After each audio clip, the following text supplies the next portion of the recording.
Very good morning student. Organic chemistry, general organic chemistry GOC लगातार आप पढ़ रहे हैं। आज उसका है 25 लेक्चर। बच्चों ये जनरल ऑर्गेनिक केमिस्ट्री आपकी 11th क्लास, 12th क्लास और नीट और जी सभी एग्ज़ाम के हिसाब से काफ़ी इम्पोर्टेंट है। ऑर्गेनिक केमिस्ट्री का इसको की मानी जा सकती है। यहाँ से आप जनरली कॉम्पिटिटिव एग्ज़ाम के सारे ही क्वेश्चन कर सकते हैं।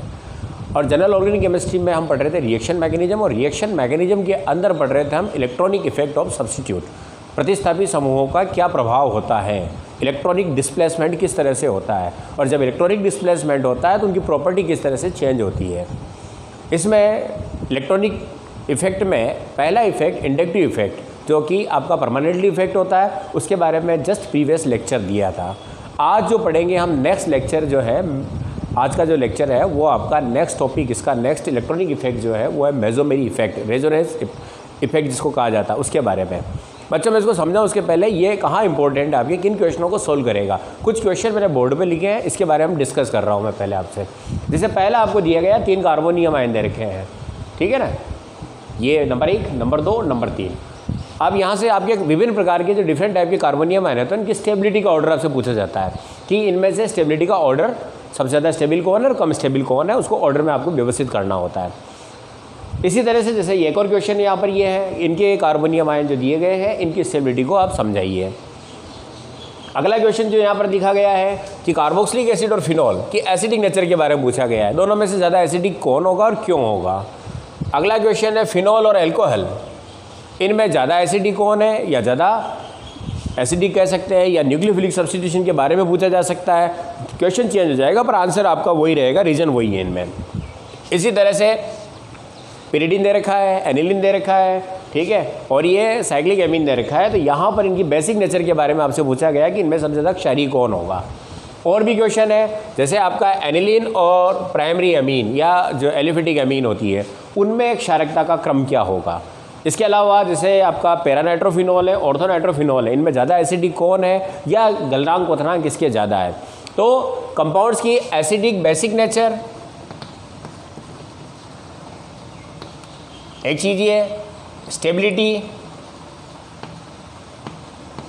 या एमपीबीपी मेल्टिंग पॉइंट बॉइलिंग पॉइंट के ऊपर, या एसएन एसई रिएक्शन की रिएक्टिविटी के बारे में, ओके, या एच बॉन्डिंग के बारे में। इनसे संबंधित जितने भी क्वेश्चन और भी है, इनसे संबंधित जितने भी आपके रीजनिंग क्वेश्चन होते हैं उनका सॉल्यूशन आपका इन्हीं इलेक्ट्रॉनिक इफेक्ट पे होता है। तो आज हम स्टार्ट करते हैं रेजोनेंस। पहले हमने इंडक्टिव इफेक्ट पढ़ा था, वहाँ पर आपने प्लस आई और माइनस आई के बारे में देखा था, जहाँ पर कि इलेक्ट्रॉन रेजोनेंस में नहीं होते हैं। ये इफेक्ट उन कंपाउंड्स में होता है जिनमें रेजोनेंस प्रेजेंट होता है, यानी कि कॉन्जुगेटेड सिस्टम होते हैं, जिनमें पाई बॉन्ड कॉन्जुगेशन में हो या पाई बॉन्ड या लॉन पेयर कॉन्जुगेशन में आते हैं, तब इलेक्ट्रॉनिक इफेक्ट कैसे होता है उसके बारे में आज हम पढ़ने वाले हैं। तो आप स्टार्ट करें, कॉपी नोटबुक आपकी नोटबुक लेके, है ना। पहला स्टार्ट मेसोमेरी इफेक्ट के बारे में, तो पॉइंट डाल दें आप, मेसोमेरी या अनुनादी प्रभाव। मेसोमेरी इफेक्ट या अनुनादी प्रभाव, मेसोमेरी या रेजोनेंस इफेक्ट इलेक्ट्रॉनिक इफेक्ट है, जिसको कि जनरली एम इफेक्ट या आर इफेक्ट कहा जाता है। अब ये इफेक्ट बच्चों उन कंपाउंड्स में होता है जिनमें कॉन्जुगेशन हो। कॉन्जुगेशन का मतलब संयुग्मन, और संयुग्मन किनका, एकांतर क्रम में पाई बॉन्ड हो, जैसे कि इस तरह से अल्टरनेटिव पाई बॉन्ड होने चाहिए, ठीक, या पाई बॉन्ड हो और लॉन पेयर हो। दो तरह के कॉन्जुगेशन जब प्रेजेंट होते हैं, कुल मिला के इलेक्ट्रॉन न्यून स्पीसीज होगी, उन्हीं में रेजोनेंस इफेक्ट पाया जाता है। और इलेक्ट्रॉन की पूर्ति करने के लिए, स्टेबिलिटी को प्राप्त करने के लिए यहाँ पर जो ढीले बंधे इलेक्ट्रॉन होते हैं वो अपनी लोकेशन को चेंज करते हैं और स्टेबिलिटी में आने का प्रयास करते हैं, जिसके कारण उनकी एक से अधिक स्ट्रक्चर दिखाई देती है। उनको जनरली हम रेजोनेटिक स्ट्रक्चर या अनुनादी संरचनाएं कहते हैं।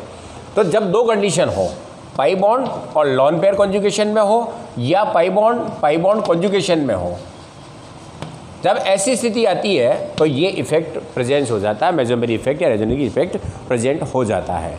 ठीक है ना। अब हम इसको फुली डिस्कस करने वाले हैं। तो बच्चों, मेसोमेरी इफेक्ट की डेफिनेशन हम दे सकते हैं कि मेसोमेरी इफेक्ट क्या होगा।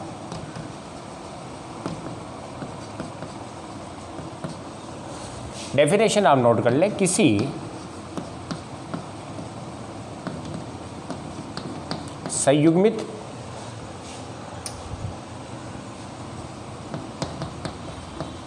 यौगिक में जुड़े समूह द्वारा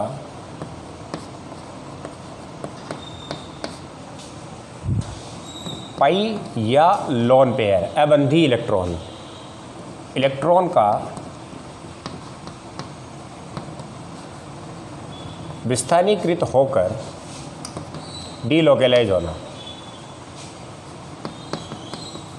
यौगिक में ध्रुवणता यानी कि पोलरिटी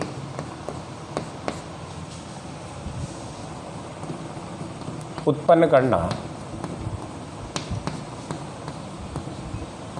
समूह का मेसोमेरी या रेजोनेंस प्रभाव कहलाता है। अब इसे एग्जाम्पल के द्वारा देखें अपन कि किसी भी कॉन्जुगेटेड इकाई जो है यानी कि संयुग्मित यौगिक है, कार्बनिक यौगिक, संयुग्मित का मतलब समझ गया, पाई बॉन्ड एकांतर क्रम में हो अल्टरनेटिव, या पाई बॉन्ड और लोन पेयर अल्टरनेटिव आ जाते हैं। तो ऐसी यूनिट में कोई समूह जुड़ने पर उन लोन पेयर या पाई इलेक्ट्रॉनों का डीलोकेलाइज होना क्या कहलाता है? आपका मेसोमेरी प्रभाव कहलाता है। एग्जाम्पल देखते हैं अपन, जैसे एक यौगिक है CH2 double bond CH double bond CH2 और इसके साथ मैंने एक कंपाउंड जोड़ दिया CHO। अब यहाँ पर आपके पाई बॉन्ड क्या है? अल्टरनेटिव है। ओके, ऑक्सीजन के पास यहाँ पर कितने हैं? 2 लोन पेयर पड़े हुए हैं। पर यहाँ पर कॉन्जुगेशन में क्या है? Pi sigma pi. ओके, तो ऐसी स्थिति में ये आपका इलेक्ट्रोनेगेटिव है। इलेक्ट्रोनेगेटिव होने के कारण ये इलेक्ट्रॉन, जो पाई इलेक्ट्रॉन है, वो कौन ड्रॉ करेगा? ऑक्सीजन। ठीक है, जिसके कारण इस पर इलेक्ट्रॉन की क्या हो जाएगी? कमी आ जाएगी। और यहाँ से जो आपके ढीले बंधे इलेक्ट्रॉन, क्योंकि पाई डीलोकेलाइज क्यों हो जाते हैं? क्योंकि ये ढीले बंधे होते हैं, समपार्श्विक गतियापन होता है, तो ढीले बंधे होने के कारण तो ये इलेक्ट्रॉन कहाँ आ जाते हैं? इस कार्बन की जो डिफिशियंसी होती है उसकी पूर्ति करने के लिए। तो इसकी नेक्स्ट स्ट्रक्चर क्या आ जाएगी? CH2 डबल बॉन्ड CH यहाँ से आपका पाई बॉन्ड मूव कर गया, किधर चला गया? इसके पास। ओके, ये CH साथ ले लिया मैंने। और ऑक्सीजन के पास क्या होगा? पाई इलेक्ट्रॉन अतिरिक्त आ जाएंगे और इस पर कौन सा चला जाएगा? माइनस। और यहाँ से इलेक्ट्रॉन गए इसलिए कौन सा चला जाएगा? प्लस। तो ये इसकी अनुनादी संरचना हो गई, रेजोनेटिव स्ट्रक्चर हो गई। ठीक है ना। अब नेक्स्ट, यहाँ पर प्लस है, इसके कॉन्जुगेशन में यहाँ पर क्या आ रहा है? पाई बॉन्ड आ रहा है, इधर भी पाई बॉन्ड आ रहा है, किंतु इधर इलेक्ट्रोनेगेटिविटी है। जिस ग्रुप की तरफ इलेक्ट्रॉन जा रहे हैं, जो ग्रुप जुड़ा है वो इलेक्ट्रॉनों को श्रृंखला से अपनी ओर खींच रहा है। तो नेक्स्ट ये इलेक्ट्रॉन कहाँ जाएंगे? इस जगह पे। तो अगली स्ट्रक्चर क्या आ जाएगी? CH2 CH डबल बॉन्ड यहाँ आ गया, CH2 डबल बॉन्ड CHO, ये माइनस। और यहाँ पर क्या चार्ज आ जाएगा? आपका पॉजिटिव चार्ज आ जाएगा। तो संयुग्मित जो यूनिट थी वहाँ से पाई बंधों का डीलोकेलाइजेशन हुआ और किसकी तरफ गए? जुड़े हुए समूह ने अपनी ओर खींचा है। तो ये इस समूह का क्या कहलाएगा? मेसोमेरी या अनुनादी प्रभाव कहलाएगा। और इसका रिजल्ट क्या निकला? आप देखें, यहाँ पर आपके 3 पाई बंध की जगह कितने हैं? 2 पाई बंध हैं। ठीक है, और 4 डिस्ट्रीब्यूशन हुआ है। तो यहाँ पर आपका जो डबल बॉन्ड था उसमें कौन से करेक्टर आ गए? यहाँ पर सिग्मा बॉन्ड के करेक्टर आ गए, आए ना। तो पार्शली यहाँ पर क्या होता है? अनसैचुरेशन दूर हो जाती है। अब इस जगह पर अगर आप देखें इन तीनों स्ट्रक्चर को बड़े ध्यान से, तो ये आपका इलेक्ट्रॉन जो थे वो श्रृंखला से किधर मूव किया इन्होंने? ग्रुप की तरफ। तो जब कोई समूह जुड़ता है और वह यौगिक से इलेक्ट्रॉन को अपनी ओर खींच लेता है, यानी कि इस कंपाउंड में इलेक्ट्रॉन की कमी कर दी और इसने अपनी पूर्ति कर ली, तो जब यौगिक जुड़ने वाला समूह श्रृंखला से इलेक्ट्रॉनों को अपनी ओर खींचे तो इसे कहा जाता है ऋणात्मक मेसोमेरी प्रभाव, -M इफेक्ट। जुड़ने वाला समूह किधर खींचे, अपनी ओर। और ये इफेक्ट कौन डालेगा, जिनमें पाई बॉन्ड होता है, ऐसे समूह जिनमें पाई बॉन्ड होता है और लोन पेयर नहीं। ये इलेक्ट्रॉन के घनत्व को कम करते हैं। जो समूह जुड़ा है वो श्रृंखला से इलेक्ट्रॉनों को अपनी ओर ड्रॉ कर लेगा, खींच लेगा। सेकंड चीज, एक एग्जांपल और देखते हैं, इसी को चेंज करता हूं, CH2 CH CH double bond CH2 और NH2। अब इस कंपाउंड में देखें अगर आप तो पाई सिग्मा और लोन पेयर। यहां पर अब आपका कॉन्जुगेशन में कौन है, लोन पेयर है, अबंधी इलेक्ट्रॉन युग्म है। तो अब ये इलेक्ट्रॉन इधर अनसैचुरेशन, इसके पास इलेक्ट्रॉन है, तो ये इलेक्ट्रॉन किधर मूव करेगा, इसकी ओर। तो ये पाई इलेक्ट्रॉन किधर चला जाएगा, ये ले लेगा। तो अगली स्ट्रक्चर क्या आ जाएगी, CH2 double bond CH CH, इसने इलेक्ट्रॉन ले लिए तो इसके पास इलेक्ट्रॉन आ गए, ये पाई इलेक्ट्रॉन। और यहाँ से CH2 डबल बॉन्ड NH2, और इस पर कौन सा चार्ज आ जाएगा आपका, प्लस चार्ज, और यहाँ पर कौन सा चार्ज आएगा आपका, माइनस चार्ज। यहाँ पर इलेक्ट्रॉन मूव किधर की है, कार्बन की श्रृंखला योगी की तरफ की है। तो इसने इसका इलेक्ट्रॉनिक घनत्व तो पहले कम था, इस समूह ने आके क्या किया, बढ़ा दिया है। तो जब कोई समूह अनुनाद द्वारा इलेक्ट्रॉनिक घनत्व को बढ़ाता है तो इसे कहा जाता है प्लस एम इफेक्ट। एक और स्ट्रक्चर्स की बना लेते हैं। अब इसके पास इलेक्ट्रॉन रिच है, यहाँ इलेक्ट्रॉन न्यून है, तो ये इलेक्ट्रॉन किधर मूव कर जाएंगे, इधर, और ये पाई इलेक्ट्रॉन किसके पास चले जाएंगे, इसके पास। तो CH2 माइनस, ये इलेक्ट्रॉन इसके पास आ गए, CH double bond CH CH2 double bond NH2। Clear है बच्चों, ये आपका रेजोनेंस है। यहां पर लोन पेयर के द्वारा हुआ इलेक्ट्रॉनिक घनत्व तो बढ़ा है, यहां पर पाई बॉन्ड ने इलेक्ट्रॉन अपनी ओर खींचे हैं, तो ये कहलाएगा प्लस एम इफेक्ट, धनात्मक प्रेरणिक प्रभाव। यानी कि किसी भी संयुग्मित इकाई से जो समूह जोड़ा है, अगर वह कार्बनिक यौगिक या श्रृंखला में इलेक्ट्रॉनिक घनत्व को बढ़ाता है अनुनाद के द्वारा, तो वह उसका क्या कहलाएगा, प्लस एम इफेक्ट। और ये किनके द्वारा शो किया जाएगा, जिनके पास लोन पेयर प्रेजेंट हो, जैसे कि NH2 हैं, OH हैं, X हैं, ऐसे कई समूह जिनके पास लोन पेयर होता है, ठीक है ना, और पाई बॉन्ड अब्सेंट हो, ये प्लस एम इफेक्ट डालेगा। समझ में आया। एम इफेक्ट क्या होता है कि किसी भी कॉन्जुगेटेड यूनिट के अंदर जुड़ने वाला समूह यदि पाई या लोन पेयर इलेक्ट्रॉनों को विस्थानिक डिस्प्लेसमेंट करता है और उसमें पोलैरिटी उत्पन्न कर देता है, तो उस समूह का क्या कहलाता है, वह मेसोमेरी या अनुनादी प्रभाव कहलाता है। ये तब होगा जब कॉन्जुगेशन होना चाहिए। कॉन्जुगेशन कौन सा, पाई सिग्मा पाई का या पाई सिग्मा लोन पेयर का। तो जब दो तरह से कॉन्जुगेशन हो तो ये इफेक्ट क्रिएट हो जाता है, और इसके द्वारा कंपाउंड में चार्जिंग हो जाती है, पोलैरिटी आ जाती है, प्लस माइनस चार्ज आ गया यहाँ पे। क्लियर है बच्चों। तो ये आपकी क्या होगी, रेजोनेटिक स्ट्रक्चर होगी। और ये दो प्रकार का होता है। जुड़ने वाला समूह यदि आपके कॉन्जुगेटेड सिस्टम से इलेक्ट्रॉनों को अपनी ओर ड्रॉ करे तो वह क्या कहलाएगा, माइनस एम इफेक्ट। और यदि वह श्रृंखला की ओर इलेक्ट्रॉनों को मूव करे, यानी कि घनत्व को बढ़ा दे, इलेक्ट्रॉनिक घनत्व को कम करे, यहाँ पर इलेक्ट्रॉनिक घनत्व क्या हो जाएगा, कम, और यहाँ पर इलेक्ट्रॉनिक घनत्व क्या हो जाएगा, रिच हो जाएगा, बढ़ जाएगा। ओके, चलो इसका स्क्रीनशॉट ले लो। तो स्टूडेंट आपने देखा है यहाँ पर कि मेसोमेरी इफेक्ट के द्वारा जो कॉन्जुगेटेड यूनिट्स होती है वहाँ पर एक से ज़्यादा स्ट्रक्चर प्राप्त होती है, और इन स्ट्रक्चर जो एक से ज़्यादा होती है इन्हीं को कहा जाता है रेजोनेटिक स्ट्रक्चर या अनुनादी संरचनाएं कहा जाता है। ठीक है, तो अनुनादी संरचनाएं किसके कारण उत्पन्न होती है, एम इफेक्ट द्वारा। एम इफेक्ट द्वारा आपको क्या मिलेगी, रेजोनेटिक स्ट्रक्चर प्राप्त होगी।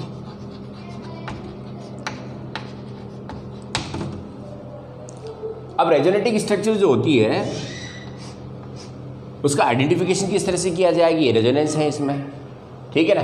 तो पहली चीज़ तो हम देखते हैं कि रेजोनेंस कब आपका उत्पन्न होता है, जब आपका दो शर्तें कम से कम पूरी हो। कंडीशन क्या है, आपका पाई बॉन्ड जो है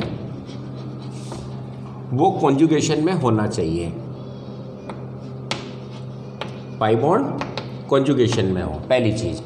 सेकंड चीज़, पाई बॉन्ड के साथ लोन पेयर एकाकी युग्म कॉन्जुगेशन में हो।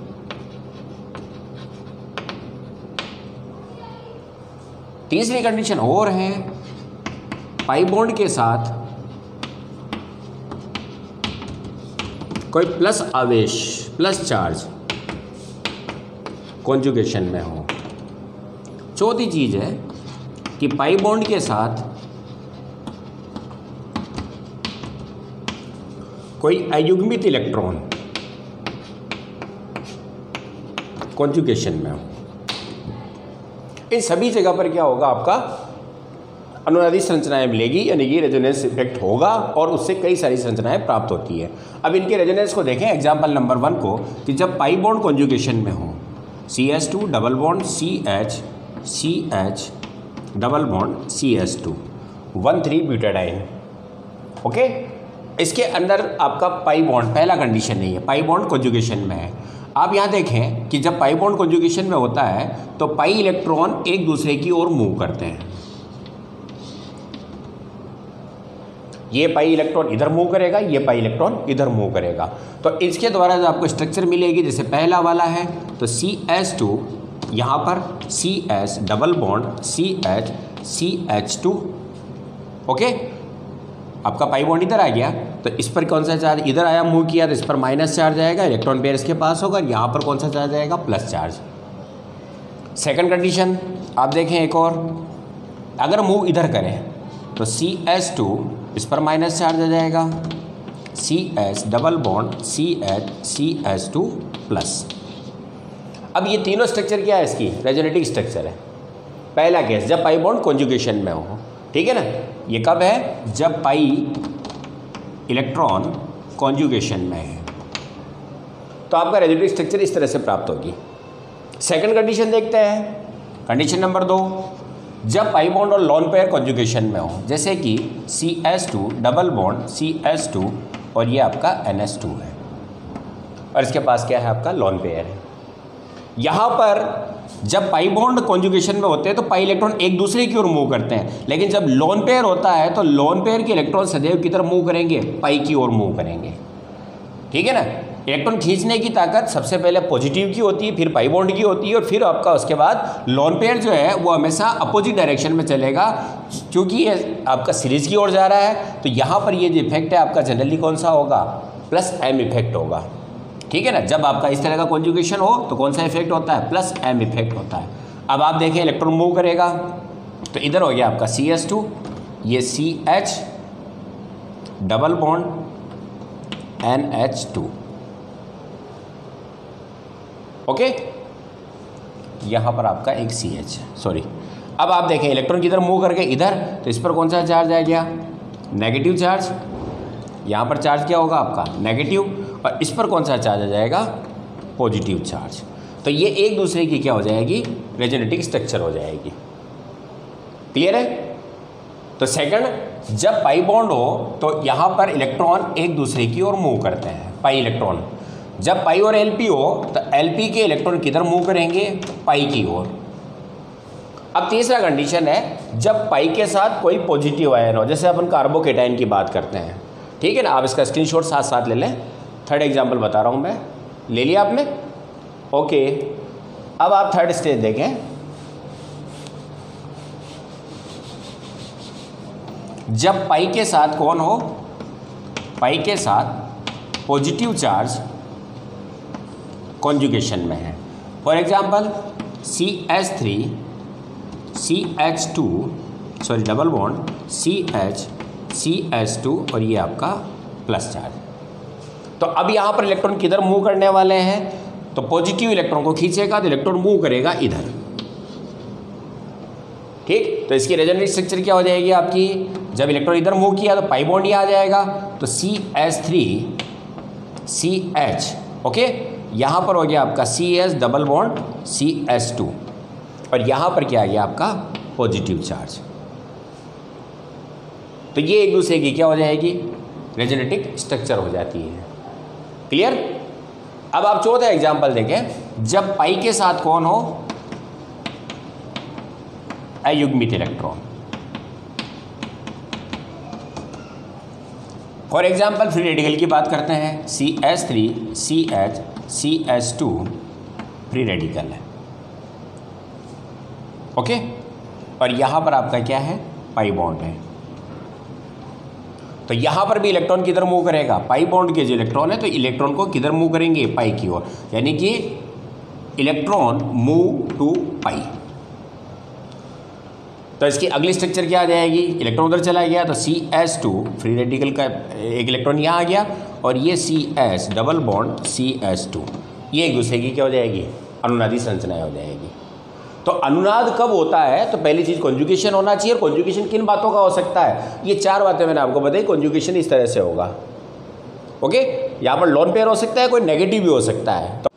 तो बच्चों आपने देखा कि जब मेसोमेरी इफेक्ट के कारण कई सारी क्या होती है, उसकी संरचनाएं प्राप्त होती है। उन संरचनाओं को हम क्या कहते हैं, कॉन्केवल स्ट्रक्चर कहा जाता है या अनुनादी संरचनाएं कहा जाता है। तो अनुनाद किसे कहा जाएगा या अनुनादी संरचनाएं किसे कहेंगे, तो रेजोनेंस या अनुनाद क्या होता है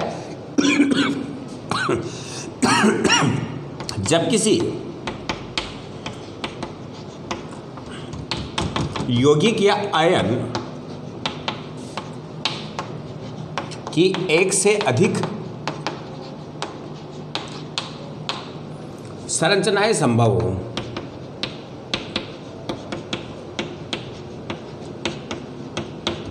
किंतु कोई भी संरचना यौगिक के सभी गुणधर्मों की प्रॉपर्टी की व्याख्या न कर सके,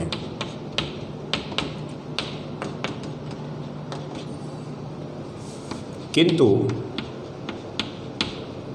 सहायक हो, वे संरचनाएं अनुनादी संरचनाएं कहलाती हैं।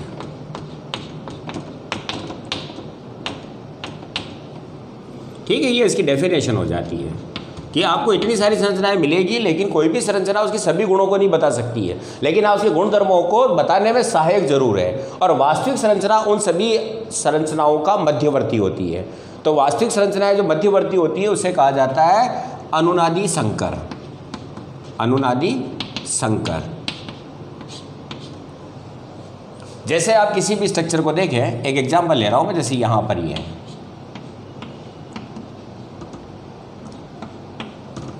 ओके। अब यहाँ पर मैं इसके पास लोन पेयर है, जहाँ से मैं इस लोन पेयर को ले रहा हूँ, ये आपका फिनोल है। अब यहाँ पर आप कॉन्जुगेशन देखें, सिग्मा बाई सिग्मा कॉन्जुगेशन है, इसके अलावा पाई सिग्मा और लोन पेयर का कॉन्जुगेशन है। तो यहाँ से लोन पेयर अनसैचुरेशन की तरफ से किधर मूव करेगा, पाई की ओर मूव करेगा। तो पाई की ओर मूव करेगा तो इलेक्ट्रॉन किधर चला जाएगा आपका, ये OH है, इसके पास कितना बच गया, 1। और ये जो इलेक्ट्रॉन था वो इधर या इधर, दोनों पोजीशन समान है। तो यहाँ पर ये इलेक्ट्रॉन पेयर आ जाता है और इस पर कौन सा चार्ज आएगा, माइनस, ओके। तो अब ये जो आपका पाई बॉन्ड है, ये इलेक्ट्रॉन यहाँ आ गया, पाई बॉन्ड हट गया ऐसे, तो पाई बॉन्ड का इलेक्ट्रॉन किधर मूव कर जाएगा, यहाँ आके शिफ्ट हो गया। और अब आपका जो स्ट्रक्चर है वो रह जाएगी ये। पाई बॉन्ड किधर मूव किया आपका, जैसे ही इलेक्ट्रॉन इधर आया तो इलेक्ट्रॉन मूव इधर करेगा तो पाई बॉन्ड किधर चला जाएगा, आगे शिफ्ट हो जाएगा और यहाँ से यहाँ की ओर शिफ्ट होगा। इलेक्ट्रॉन का मूव इस तरह से होगा।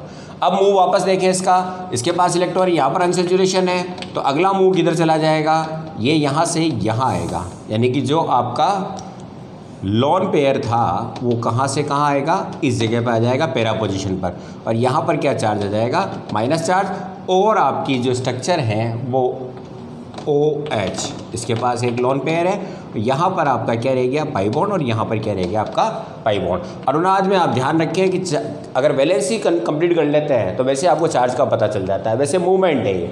अब यहाँ पर घनत्व तो ज़्यादा इलेक्ट्रॉनों का, यहाँ पर अनसैचुरेशन है, तो अगली स्ट्रक्चर क्या मिलेगी आपको, ये इलेक्ट्रॉन यहाँ से मूव करके कहाँ आ चुके हैं, वापस ऑर्थो पोजिशन पर, ओके। और यहाँ पर आपका क्या है, OH जुड़ा हुआ है, यहाँ पर आपका डबल बॉन्ड है। अब यहाँ पर डबल बॉन्ड होगा और ये स्ट्रक्चर मिल जाएगी आपको। और नेक्स्ट स्ट्रक्चर वापस ये कहाँ चले जाएंगे, बाहर की ओर। तो अब आपके OH के पास इलेक्ट्रॉन आ जाएगा, यहाँ पर आपका इलेक्ट्रॉन आ गया, ये पहले का इलेक्ट्रॉन है और ये अपनी मूल अवस्था में आ जाएगा। अब बच्चों यहाँ से इलेक्ट्रॉन मूव किया है, यहाँ पर कौन सा चार्ज है आपका, माइनस चार्ज, तो इस पर कौन सा चार्ज आने वाला है, प्लस चार्ज, तभी तो न्यूट्रलाइज होगा ये, ठीक है ना। इलेक्ट्रॉन इधर से मूव किया तो इसने इलेक्ट्रॉन दिया है तो इस पर प्लस चार्ज आएगा, यहाँ पर प्लस चार्ज होगा, यहाँ पर प्लस चार्ज हो जाएगा और ये वापस न्यूट्रल हो जाएगा। तो ये इस फिनोल की क्या मिली आपको, अनुनादी संरचना है। और इन अनुनादी संरचनाओं में से फिनोल के सारे लक्षण किसी एक संरचना द्वारा व्यक्त नहीं किए जा सकते हैं। इसके लिए आपका अनुनादी संकर होगा, यानी कि इनका मध्यवर्ती माना जाएगा। और वो किस तरह से होगा, यहाँ पर आपको कौन सा चार्ज मिलेगा, रिंग में माइनस OH, यहाँ पर क्या होगा प्लस, और ये आपका अनुनादी संकर स्ट्रक्चर हो जाएगी।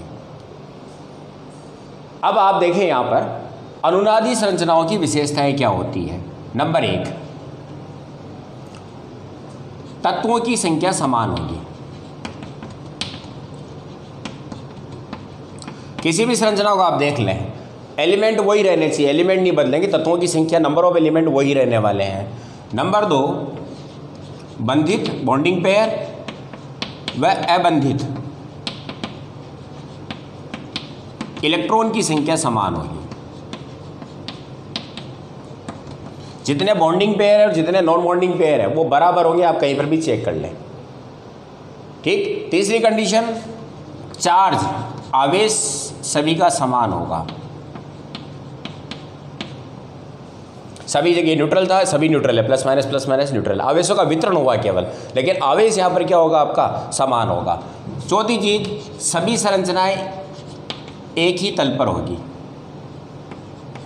सभी संरचनाएं एक ही तल पर हो। ये आपकी अनुनादी संरचनाओं की पहचान है या उसकी विशेषता है। जब ये कंडीशन कंप्लीट होती है तो मानेंगे एक दूसरे की क्या है, वो अनुनादी संरचनाएं है। समझ में आ गया, इसका स्क्रीनशॉट लो। अब एक चीज समझे बच्चों, जिस यौगिक की जितनी ज्यादा अनुनादी संरचनाएं होगी, यानी कि मैक्सिमम रेजोनेटिक स्ट्रक्चर हैं, तो उसकी स्टेबिलिटी भी ज़्यादा होगी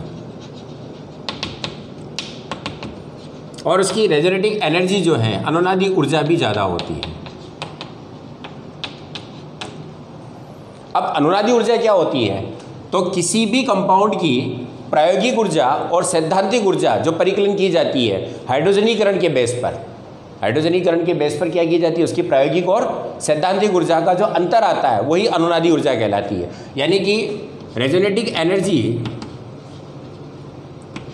इक्वल क्या होगा, theoretical energy of hydration minus practical energy of hydration. यानी कि सैद्धांतिक और प्रायोगिक ऊर्जाओं का जो अंतर होता है ना हाइड्रोजनीकरण में, उसको क्या कहा जाता है, अनुनादी। जैसे कि आप देखें बेंजीन से पहले जैसे एक यहाँ पर क्या है, पाई बॉन्ड है, ओके, पर एक पाई बॉन्ड है, इसका हाइड्रोजनीकरण करने पर यानी कि H2 जोड़ते हैं इसमें, तो ये किसमें बदल जाएगा, साइक्लोहेक्सेन में। और इसके लिए जो आपकी एनर्जी है वो है 28.6 के आसपास किलो कैलोरी, ये ऊर्जा की ज़रूरत होती है, ओके। अब आपके पास क्या है, जैसे बेंजीन की निकालते हैं हम, तो बेंजीन की जो आएगी 3 पाई बॉन्ड है, हाइड्रोजनीकरण करेंगे तो यहाँ पर आपका साइक्लोहेक्सेन मिलेगा 3H2 जुड़ने पर, लेकिन कितनी ऊर्जा हो जाएगी, 28.6 × 3, ये हो गया आपका 9, ये 4, सॉरी 8, 85.8 किलो जूल के आसपास। जबकि इसकी वास्तविक जो आती है, ठीक है ना, 49.8 के आसपास। तो ये तो है इसकी कौन सी, वास्तविक प्रायोगिक, और ये क्या है, थ्योरेटिकल। दोनों का डिफरेंस जो आता है वो 36 किलो कैलोरी के किलो जूल के आसपास आता है। तो ये इसकी एनर्जी क्या कहलाएगी, इसकी अनुनादी ऊर्जा। और ये जितनी ज़्यादा होती है अनुनादी ऊर्जा, उसकी स्टेबिलिटी उतनी क्या होती है, अधिक होती है। और जितनी ज़्यादा अनुनादी संरचनाएं होगी उसकी स्टेबिलिटी भी क्या होगी, ज़्यादा होगी, और अनुनादी ऊर्जा भी क्या होगी, उसकी ज़्यादा होती है, ओके। अब कुछ जो आपके बोर्ड में एक क्वेश्चन फिक्स होता है अनुनादी संरचनाओं बनाने का, आपको पूछा जाता है कि कोई यौगिक दिया जाता है, फिनोल है, एनिलीन है, ईथर है ना, तो उसकी अनुनादी संरचनाएं कैसे प्राप्त करती है, अनुनादी संरचनाएं बनानी होती है आपको। तो अभी मैंने बताया कि किधर मूव करेगा, सारी चीज़ बता रही कि लोन पेयर किधर जाएगा, पाई बॉन्ड किधर मूव करने वाला है, ओके। तो सबसे पहला मैं एग्जाम्पल्स ऑफ रेजोनेटिक स्ट्रक्चर, अनुनादी संरचनाओं के उदाहरण।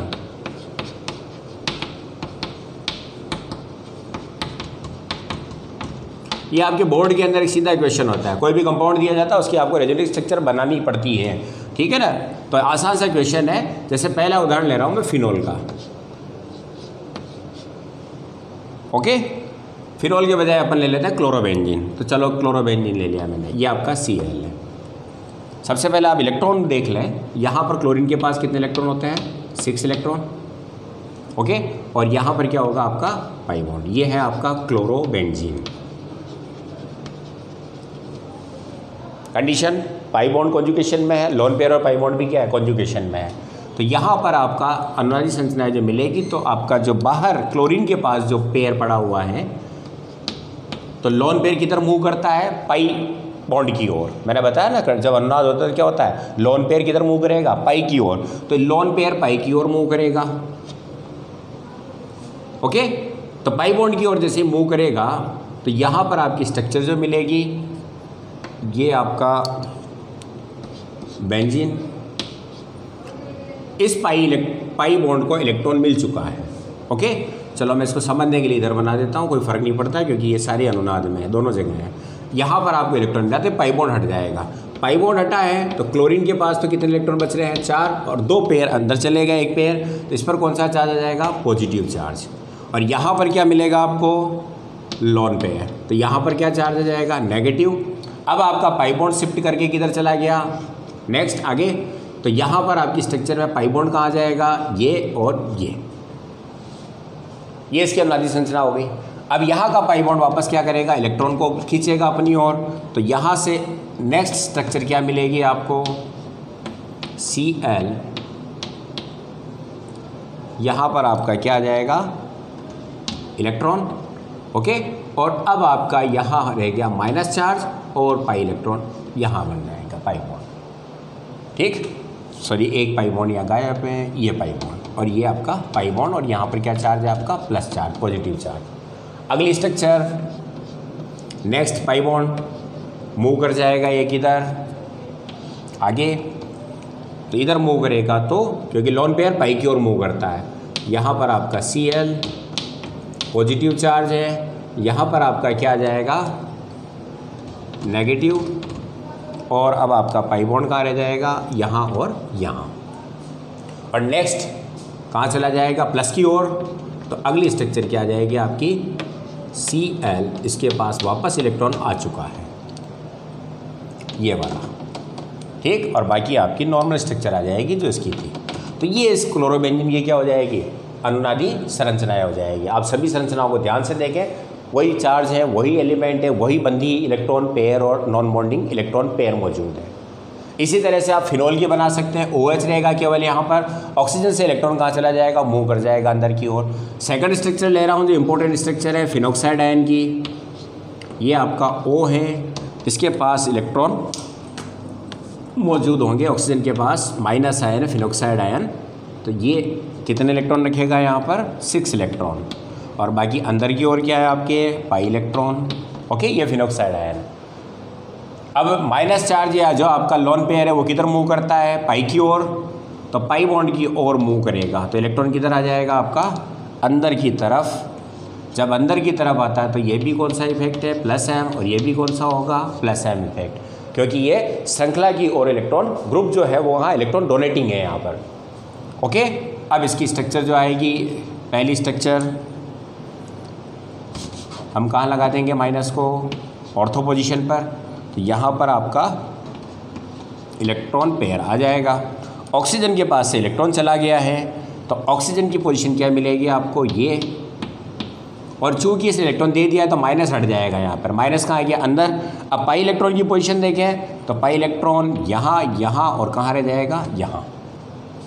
अब नेक्स्ट मूवमेंट किधर होगा, इधर, तो इधर मूव होगा तो अगली स्ट्रक्चर आपको मिल जाएगी इस तरीके से।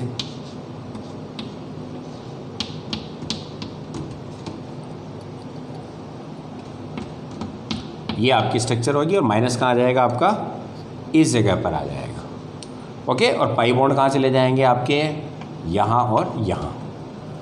फिर नेक्स्ट स्ट्रक्चर वापस आएगी आपकी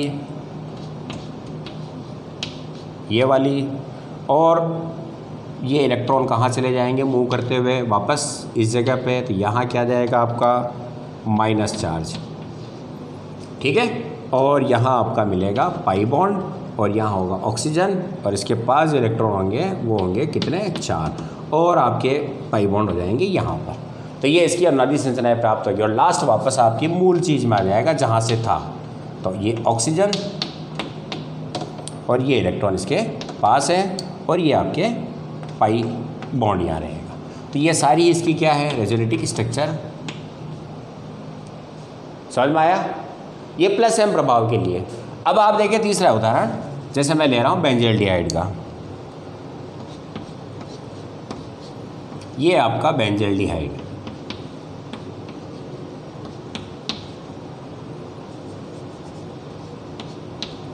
क्लियर है बच्चों। यहां पर इसके पास क्या है लोन पेयर है, लेकिन कॉन्जुगेशन किसका है पाई सिग्मा पाई का, पाई सिग्मा पाई का। लोन पेयर कॉन्जुगेशन में नहीं है, तो यहां पर आपका कौन सा कॉन्जुगेशन है पाई पाई कॉन्जुगेशन है, ठीक है। तो इलेक्ट्रॉन किधर मूव करेगा पाई से पाई की ओर, पहली चीज। तो पाई इधर भी और इधर भी तो ये मूव करेगा, लेकिन यहां पर विद्युत ऋणी के साथ पाई इलेक्ट्रोनेगेटिव है, तो इसकी इलेक्ट्रॉन खींचने की ताकत ज़्यादा है कार्बन की तुलना में। तो इलेक्ट्रॉन कहाँ जाएगा बाहर से अंदर से बाहर की ओर, इसका मतलब यहाँ से बाहर की ओर जा रहा है तो जो ग्रुप है उसकी तरफ जा रहा है। तो ये कौन सा इफेक्ट होगा माइनस एम इफेक्ट, ये इलेक्ट्रॉन घनत्व को कम करेगा। और अब इसकी स्ट्रक्चर देखें तो जब आपका पाई बॉन्ड का जो 2 इलेक्ट्रॉन है वो कहाँ जा रहा है इसके पास, ओके। ये आपका ऑक्सीजन है, ध्यान से देखें। तो अब इलेक्ट्रॉन को मूव कर रहा हूँ तो इस पाई बॉन्ड को मैं ब्रेक करूंगा और ये इलेक्ट्रॉन किधर मूव करेगा इसकी ओर। तो नेक्स्ट स्ट्रक्चर आपको जो मिलने वाली वो किस तरह की होगी कॉनिकल स्ट्रक्चर की CH, ये इलेक्ट्रॉन यहाँ से यहाँ मिल गए तो ये ऑक्सीजन और इसके पास जो इलेक्ट्रॉन हैं, सॉरी ये पहले वाले इलेक्ट्रॉन है। अब जो आपके 2 इलेक्ट्रॉन पाई के हैं उन्होंने मूव किया है किधर यहाँ से यहाँ और ये विद्युत ऋणी की ओर। तो यहाँ पर आपके इलेक्ट्रॉन कितने हो जाएंगे 2 पेयर तो पहले से थे और 1 पेयर आपका अंदर से आया है और इस पर चार्ज किया जाएगा आपका नेगेटिव और यहाँ से इलेक्ट्रॉन गया तो यहाँ पर कौन सा चार्ज आएगा पॉजिटिव और पाई बॉन्ड हो जाएंगे यहाँ पर। अब नेक्स्ट यहाँ पर प्लस चार्ज है तो पाई किधर मूव, पाई बॉन्ड के इलेक्ट्रॉन किधर मूव करेंगे प्लस की ओर। तो देखें आप ये तो हो गया आपका, सॉरी यहाँ पर आपका क्या लगेगा 1 पाई बॉन्ड। अब आपका COH, इसके पास इलेक्ट्रॉन मौजूद हैं और वही माइनस चार्ज है। यहाँ पर आपका ये है, अब इलेक्ट्रॉन कहाँ गया यहाँ से इस पाई बॉन्ड से इलेक्ट्रॉन किधर मूव करेगा प्लस की ओर। तो जैसे ही प्लस की ओर मूव करेगा तो यहाँ तो न्यूट्रलाइज हो जाएगा और यहाँ पर क्या जाएगा आपका पॉजिटिव चार्ज और पाई बॉन्ड हो जाएंगे ये। फिर वापस नेक्स्ट यहाँ पर प्लस चार्ज है, ये इलेक्ट्रॉन मूव करेगा, ठीक है ना। इलेक्ट्रॉन किधर मूव कर रहा है प्लस की ओर, तो ये प्लस इधर आ गया। अब ये इलेक्ट्रॉन मूव करेगा यूँ, तो यहाँ पर आपका इलेक्ट्रॉन मूवमेंट किधर आ जाएगा पाई का इसकी तरफ। तो यहाँ पर आ जाएगा प्लस चार्ज, यहाँ पर हो जाएगा पाई बॉन्ड और ये आपका वो ही CHO माइनस और इसके पास क्या मिलेंगे आपके 2 लोन पेयर, ओके। और अब एक तरफ विद्युत ऋणी और एक तरफ पॉजिटिव है तो इलेक्ट्रॉन वापस करेगा अपनी मूल स्थिति पर आ जाएगा। तो ये हो जाएगा CH डबल बॉन्ड O और इसके पास आ जाएंगे इलेक्ट्रॉन और ये आपका इसी स्थिति पर आ जाएगा। तो ये किसकी हो गई आपकी और यहाँ पर क्या है माइनस है। तो बच्चों ये तो था आपका इंडक्टिव इफेक्ट के बाद मेसोमेरी इफेक्ट। मेसोमेरी इफेक्ट आपको समझ में आ गया होगा कि mesomeric effect conjugation system, conjugated system के अंदर उत्पन्न होता है। प्लस एम और माइनस एम, जब प्लस एम होता है इलेक्ट्रॉनिक घनत्व बढ़ जाता है, माइनस एम होता है इलेक्ट्रॉनिक घनत्व कम हो जाता है। प्लस एम लोन पेयर वाले समूह के द्वारा या नेगेटिव समूह के द्वारा, प्लस आयन और इलेक्ट्रॉन न्यून या आपके पाई बॉन्डेड जो समूह होते हैं उनके द्वारा कौन सा इफेक्ट होता है माइनस एम, क्योंकि इलेक्ट्रॉन अपनी ओर खींचते हैं और उनके द्वारा हमें क्या मिलता है अनुनादी संरचनाएं मिलती है। बच्चों इन अनुनादी संरचनाओं के निर्माण से आपके या मेसोमेरी इफेक्ट के द्वारा या इलेक्ट्रॉनिक इफेक्ट जो पढ़ा आपने इंडक्टिव इफेक्ट, इनके द्वारा ऑर्गेनिक केमिस्ट्री के जितने भी रीजनिंग क्वेश्चन, कंपेयर वाले क्वेश्चन हैं बड़ी आसानी से सॉल्व हो जाते हैं। तो बच्चों नेक्स्ट वीडियो में हम हाइपर कॉन्जुगेशन को पढ़ने वाले हैं और उसके बाद एक पूरा वीडियो जो आपका सबसे इंपॉर्टेंट होगा और वो होगा इलेक्ट्रॉनिक इफेक्ट की एप्लीकेशंस के बारे में, जहां हम आपके बोर्ड की 6 नंबर के जो रीजनिंग क्वेश्चन है वो सॉल्व करने वाले हैं। ओके। इसके अलावा आपका नीट और IIT के अंदर जो क्वेश्चन किए जाते हैं वहाँ पर केवल एग्जाम्पल थोड़ा सा कॉम्प्लिकेटेड किया जाता है, बाकी सारी चीज़ें वही होती है जो आप यहाँ पर पढ़ रहे हो। इलेक्ट्रॉनिक इफेक्ट के आधार पर उसके आंसर होते हैं, जैसे कि रिएक्टिविटी किसी भी रिएक्शन की, ठीक है ना, रिएक्शन के प्रति किसी कंपाउंड की, नाभिक स्नेही के प्रति हो चाहे इलेक्ट्रॉन स्नेही के प्रति हो, एसिडिक बेसिक नेचर, स्टेबिलिटी के बारे में, हाइड्रोजन बॉन्डिंग के बारे में, कई सारे ऐसे क्वेश्चन आपको ऑर्गेनिक केमिस्ट्री में मिलेंगे जिनके आंसर इलेक्ट्रॉनिक इफेक्ट से दिए जाते हैं, ठीक है। तो इसके बाद हम एक एच इफेक्ट यानी कि हाइपर कॉन्जुगेशन को पढ़ने वाले हैं, और फिर एक पूरा वीडियो आपका जो रहेगा वो रहेगा इलेक्ट्रॉनिक इफेक्ट का एप्लीकेशन, ठीक है। वहाँ पर सारे रीजनिंग क्वेश्चन हम सॉल्व करेंगे। ओके बच्चों, थैंक यू।